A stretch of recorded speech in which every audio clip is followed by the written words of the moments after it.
Should I be talking or? Nope.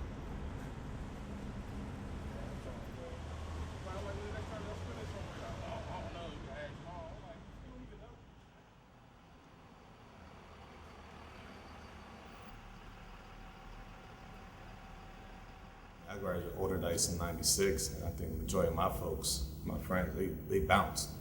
And that's, it's been a similar story for Pittsburgh, probably throughout the 80s and 90s and even going into a little bit of 2000s, where you had, just great talent, homegrown talent and great minds that saw no example of a cultural upward mobility, if that's, makes sense, in the sense of what you see now, this is as good as it gets, It's quarter draft nights, top 40, or the ballet. So instead of leaving, if we can prove that there's a demand for it, then maybe we provide a reason for people to give Pittsburgh a second look.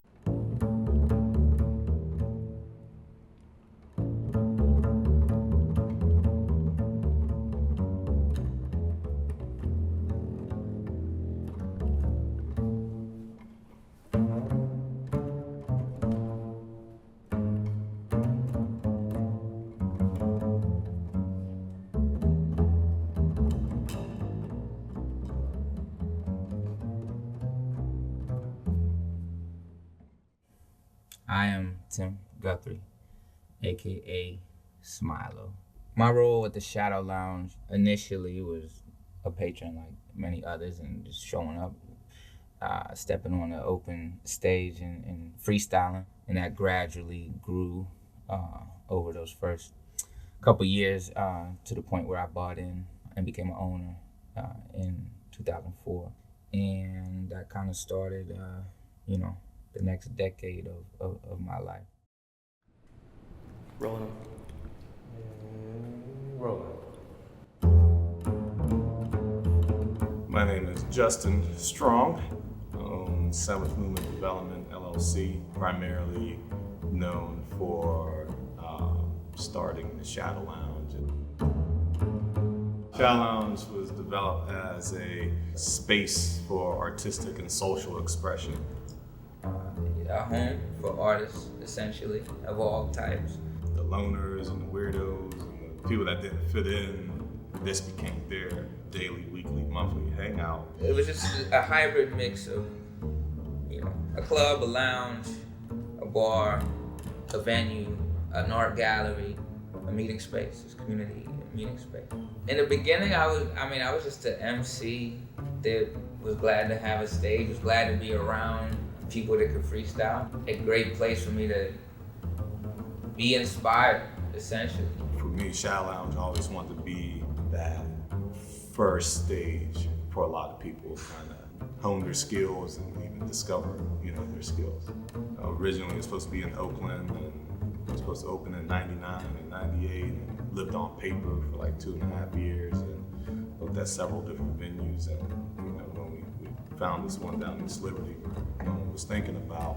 It did become that home away from home, but yet you were out. You were in this public space. Being able to be out in public yet let your guard down, that there's not a lot of places like that. It's not defined. We can open up and do what we want to do. And certainly the other obvious void would be just the music.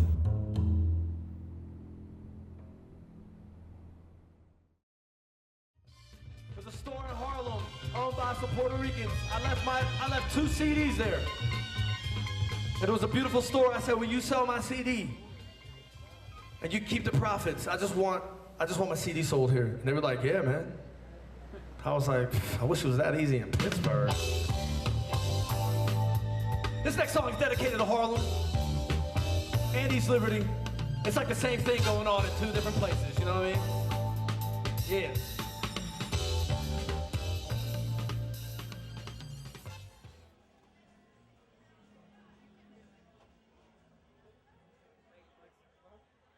Tony, if you want to go home, sorry.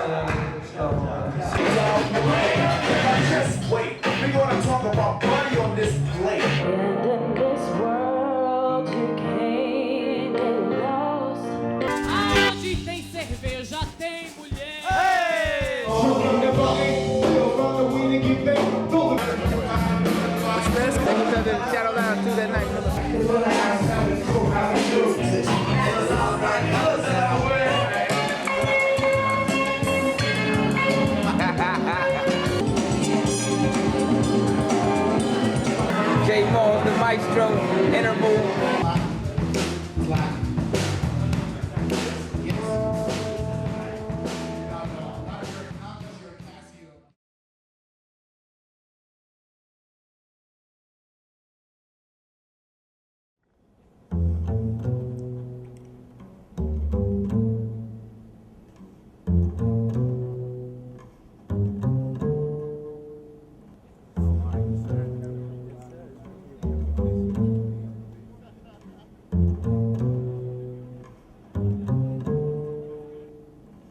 I think that one of the things that makes it so special is our decision making was not based on the bottom line. I love seeing development. I love seeing non-empty buildings across the street from my business. Originally when the plans were in works for the residency, high-end residency was going to be sent across from us, it was kind of like, oh, we're going to make bank off of this.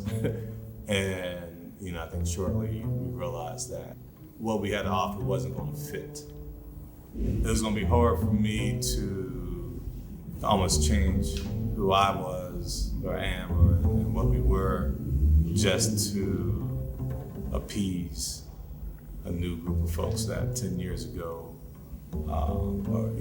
wouldn't have an interest in coming down to this area.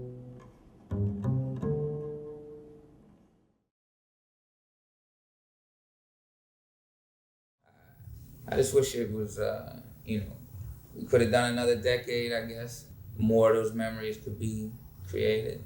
It truly was sort of a one-of-a-kind place. I guess just the fact that it was authentic and I couldn't, you couldn't feel BS when you're around it, elsewhere. So it wouldn't have been what it was if it weren't for the people that did call it home away from it. There's cycles. That things aren't supposed to last forever. And we did our job. And I'll let other people tell the history and the significance of it. But something that will be missing from this area.